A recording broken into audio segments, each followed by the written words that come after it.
Good evening, everyone. This is Tala with Drive-thru Therapy. Thank you guys so much for joining me tonight on another episode. And as always, I'm grateful for your support. Thank you for the continuous shares. Share them to whoever you think might need this information. I'm a big believer that therapy needs to happen for most people. Nothing has to be wrong with you in order for you to get therapy. It is just simply you seeking to understand yourself, your past, how it connects to your behavior today. All of that is worth discovering on your journey so you can elevate the quality of your life. Because if we're acting in an unconscious state, in a subconscious state, most of our actions are going to be, or a lot of our actions will not be with an alignment of what we consciously want. So therapy helps us discover what is our unconscious motive, why we're behaving the way we're behaving. And that's what therapy is really for, to expose that, to help us expose that and look at it. And so this way, if we choose to respond differently, then it becomes a choice. And that's always great. So I do recommend this process for everybody. I don't think anybody would not benefit from it. I think the majority of people would definitely find it useful if you keep an open mind. But unfortunately, we do have a stigmatized idea of mental health or a therapist. I mean, it's probably a joke most of the time when you're like, you need a therapist, or even offensive for some people if you tell somebody they need a therapist. And a lot of us won't admit that we need the help. But yeah, that's what I'm here to tell you, is that, there's nothing wrong with it. On the contrary, it makes us much more aware and awakened, and responding less and less on subconscious motives or drives that may not be what we want, that may not be healthy. And that's, like I said, always worth it for me to go through the process. Yeah, just wanted to kind of let you know about that. But speaking about delving into the process, tonight we're talking about reenactment of trauma. Now, there are plenty of authors that I could say here that would take credit for talking about reenactment of trauma. And to some extent, I would even say Freud is the daddy of all subconscious work here. And this is definitely subconscious drive. So basically, what reenactment of trauma is when we, as children, may have experienced some sort of trauma. It may be emotional, physical abuse, a combination of both, or any way that trauma would be perceived. Because again, it doesn't have to be the physical abuse. It could be something so subtle that you would not think it traumatic, because the child doesn't know that it's trauma until later. And so at that time, it's almost normalized. It's normalized. A child learns to habituate to survive the trauma. So they create and develop these different skills to survive it. Now, interestingly enough, during that time of trauma in childhood, a lot of the times we learn to bond with the person that has harmed us. And it makes sense if it's a caregiver, right? They can neglect us, they can refuse to feed us or beat us or punish us, but they also at times did provide some sort of comfort, some sort of stability, some sort of food, even though it could be very minimal. The child still craves that and will hang on to it, right? And so they will bond through those times, we find. Now, as the child ages, what's really interesting, into adulthood, we start seeing that a lot of those children become or reenact part of that trauma in their life. So what I mean by that is that we will find that a child or an adult at that time, now the child has aged and they're an adult, they start to play out the events, right? This events that had caused hyperarousal, then help them bond with others. So they're more likely to get into toxic, unbalanced relationships, because it's that hyperarousal that would be so familiar. It's the person that has mistreated them, but yet they're also providing them some relief when they make up with them. And so it's kind of the same reenactment of that trauma. If you look a little bit closer, sometimes it's the repetition of the same damn cycle. Like the same, if my mom was married to an alcoholic, I'm simply going to repeat the cycle in some form, marrying somebody who's emotionally unavailable. At best, but at worst, it would be an alcoholic or an addict that I still bond with the same way I bonded, let's say, with my dad. Does that make sense? So it's something that I actually think all of us need to look at some point, because we cannot escape this. And of course, there's different levels of trauma, or what your brain might perceive as trauma, And so, is it likely to show in some sort of dysfunction in adulthood? Yes, it will. Whether it's in our inability maybe to make boundaries with a person that's harming us. So a woman that's being beaten by her husband will justify his behavior, will say, well, he's a good provider. I probably made him act out. They'll start thinking in that way to protect the perpetrator, which is what they did before. And that's how they bonded and attached themselves before to the person. So in a lot of ways they say, well, I see the good in him, but that's just, in this case, would be really an excuse or excusing justification of the behavior that they're seeing, which they've learned how to do back then in trauma, when they're experiencing the childhood trauma. It makes sense, all of this. I think if you see it connecting, you'll see how this could apply to you. Now, let's say you don't perceive yourself experiencing trauma. That's okay. Take a look at just relationships that you've had, romantic relationships, especially. See if there's a pattern of behavior in which something dysfunctional is repeating. It's so familiar that it's just like, why am I doing this? Ask yourself, what's my motive for responding this way or accepting this behavior from another person if it's not healthy? And you will find, if we're digging in and we're practicing self-honesty, that there's some work to be done in that area. So, there's a time after you break up with someone, and we always say that we need to heal. This is what we need to be doing, especially if we have a habit of picking similar people and we wonder, what the hell? Why am I always getting just bad people? And there is a reason. It's because I have a very interesting way of choosing them. I bond under danger. I bond under the themes of abuse. I bond with toxic themes. That's how I bond with another person. I've learned to bond that way. Sometimes we'll see this, and only this, as love. That if it's heightened and it's loud and it's aggressive, then it must be love. If there's jealousy and there's control, it must be love. So we got to look at those messages we got growing up and take a look a little deeper on how we bonded with our caregivers, especially if there's trauma or abuse there. If I had an alcoholic mother, or a mother that just was not available, right?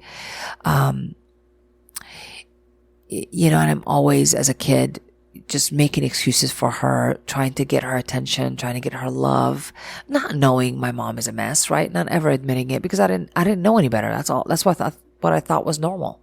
So that's what parents do, They might neglect, they might do all that, and we just learn to justify their behavior for them so we can live with them.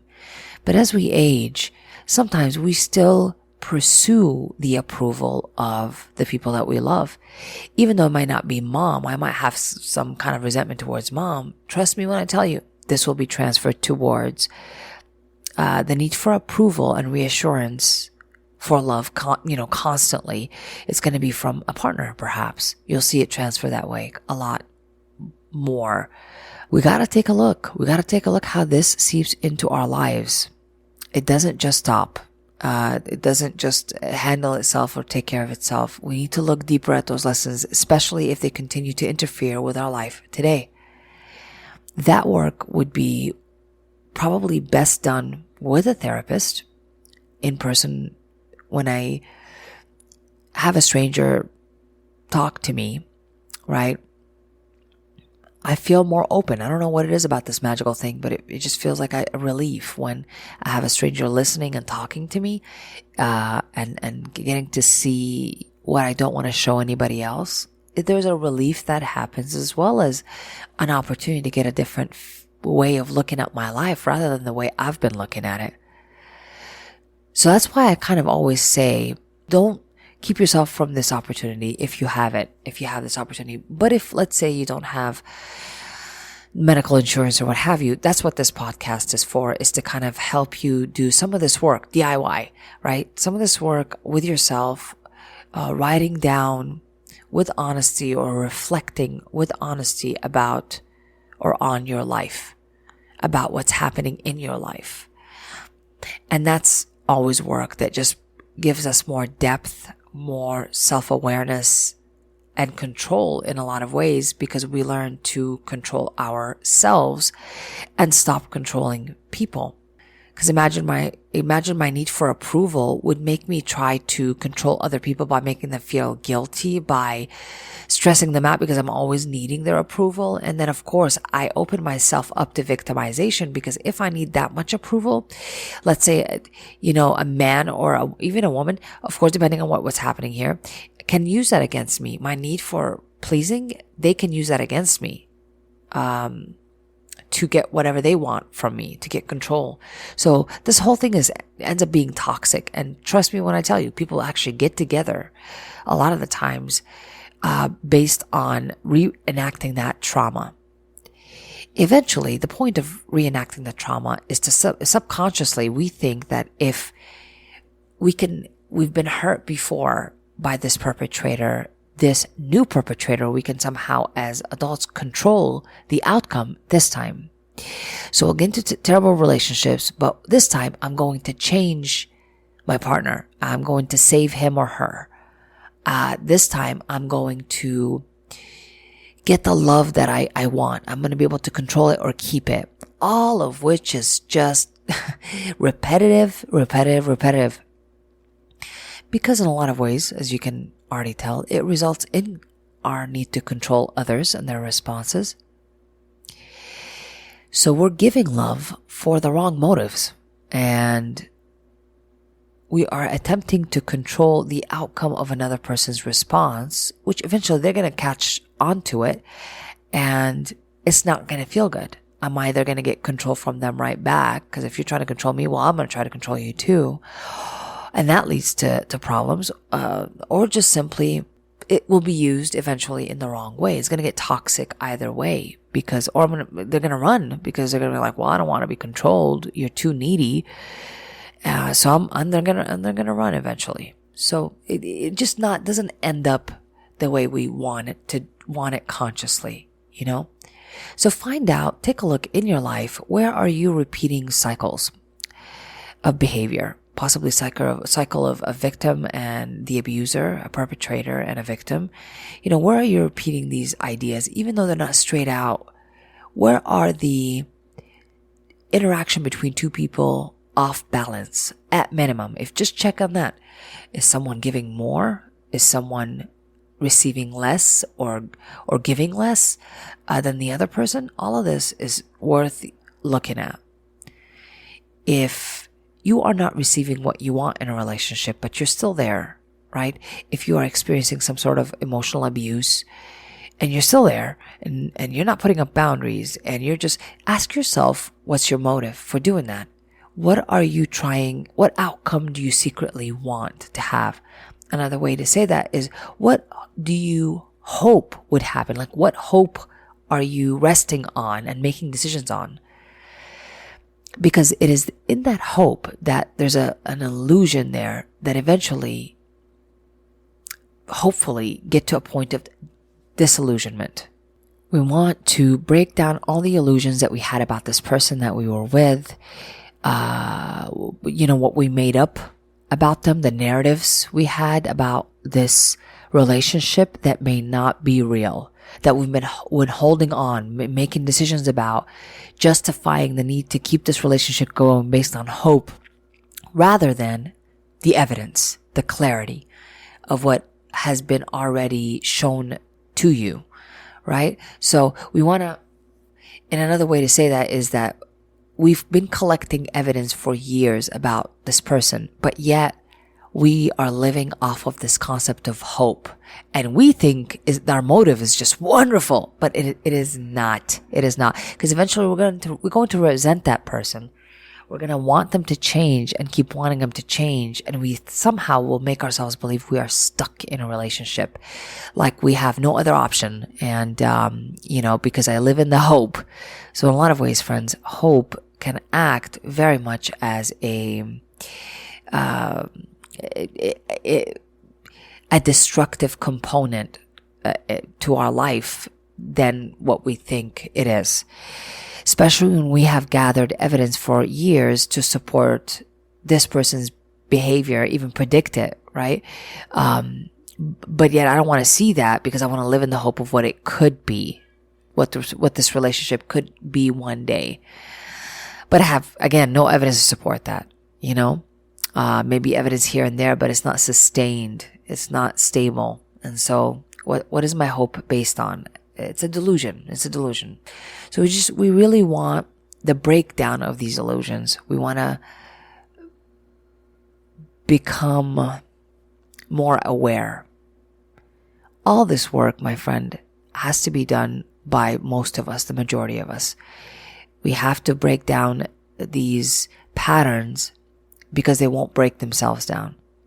The familiarity in how we choose to love someone and choose to receive love, we have a history of that since childhood, since our primary caregivers. And depending on how that went, it really will determine a lot how you interact with love, your relationship with giving and receiving love. If you have limitations on that, if you do not perceive yourself worthy enough or lovable enough, all those themes would have probably started from childhood, and it would have been just very much supported, unfortunately, by trauma, So exploring these themes from the past, looking and saying, okay, what cycles am I repeating? What outcomes or hope that I'm still living in, that I'm still wanting to control? I won't let this outcome go. And I will go through the suffering just to make sure that the outcome that I want to happen will happen. Again, it's subconscious need to heal an old wound. But we find out that this really doesn't do much. Reenacting the trauma doesn't really heal past trauma. It's learning the lessons that come with it. Learning the proper way of loving, right? It's not, I need to make someone love me and control their behaviors. And yes, I know I'm going to get love. I'm going to finally find someone to love me, that is going to be stable, but all of it, we'll be getting it the wrong way. It will not be as authentic, or from a place of, I don't know, better way to say that. I don't know what's the best way to say it, but like from a clean motive. It'll be all for the wrong reasons. Distorted reasons. Yeah. Reasons that maybe for the need to control rather than to really love and bear witness and equal reciprocation, and allow for the freedom to love. For a person to love me or not love me, they're allowed to experience either one in my presence. I hope that makes sense. But I just really wanted to do the episode that really has been on my mind for a while. As I am exploring things within myself, habits and cycles within myself and in my past, and making connections with them, because it never ends. The work on myself really never ends. And I just found this blind spot of reenacting trauma, reenacting intense emotions, expectations. And I've never really looked into them as hard as I've been doing it these days. An example of that would be my mom. She often, she does it a lot less now, but she used to often prepare for disappointment, to prepare for a serious problem. So right away, before she even looks for her key, for example, like if she'll automatically say, "I lost my keys. I lost my keys," and before she even looks for them, like she prepares herself for trauma. And I could see that within my mom because she has a history of being disappointed quite often with outcomes and having to expect the worst. And to some extent, she does that. She'll say, "I can't find the keys," and I'm like, "Well, let's look for them before we say that," But that's just one example, and it's so subtle. She doesn't even recognize that it's really, honestly, trauma based. Think about it. Everything has to be like the worst case scenario for her. It's like she has to expect the worst case scenario. If she knows that I have to be somewhere at a certain time for any appointment, she'll often nag over and over again. Like, "You need to go. It's almost there. It's almost, 2:00. It's almost, 2:30. And she'll do a countdown, because she's so scared. She's so scared of, things going bad. It's never done with ease. Again, we're just replaying or reenacting trauma. And for my mom, I would say that is a pretty apparent response here. This need for hypervigilance and alertness. It can't be good for too long. We have to prepare for something. And she wants to get control of what could go bad. So right away she'll say how I can't find my key as a way to control, like, "Hey, I controlled, oh, that's the thing that went bad." So this way she's not too disappointed, right? If she does lose the key. I don't know if this makes sense, but it makes sense to me when I'm seeing it. I'm like, wow, man, oh man. And I used to do that too, because I used to hear my mom, of course, do it. So I had the same idea of, you prepare for disappointment. It can't be quiet too long. And eventually I try to control what I'm going to be disappointed at. So I would come up with reasons to be disappointed, or to be hypervigilant or alert or scared or obsess. That's where you see it a lot in the obsessions. So yeah, take a look at those habits and notice I said my mom looking for keys is a reenactment of trauma. So don't look for really big things. You could even start with little things. Why do you think the way you think? Why do you find certain feelings more truthful than others? Some people find the guilt to be true. They think, well, if I feel guilty, it must be true.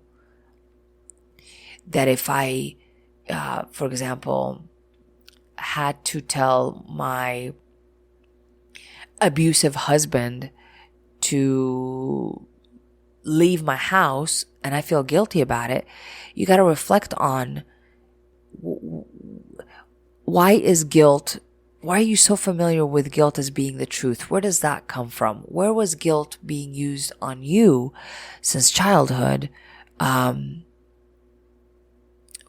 as a way to control your behavior? Because it doesn't come out of nowhere. We have a history with almost every feeling we've got. And so guilt, if you find guilt to be the truth, and if I feel guilt and right away I'm like, I feel bad and it makes me want to do things, right? Because I feel bad, ask yourself, where did you learn that little habit? That's just one example. Yeah. I hope this was helpful to you guys today. It's been something that I've been working on myself. And I'm finding a lot of benefit from looking at this business of reenacting trauma.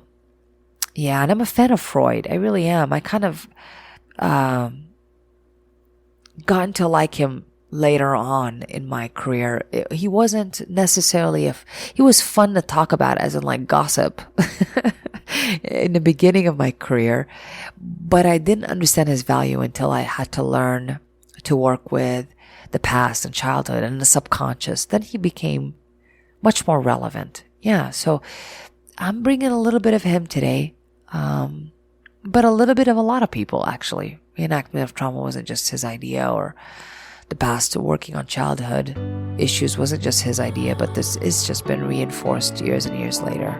So thank you guys so much for joining me tonight. It goes without saying, I'm sending you love and light, and make sure that you're taking care of yourself. I love you guys. This has been an episode of Drive-thru.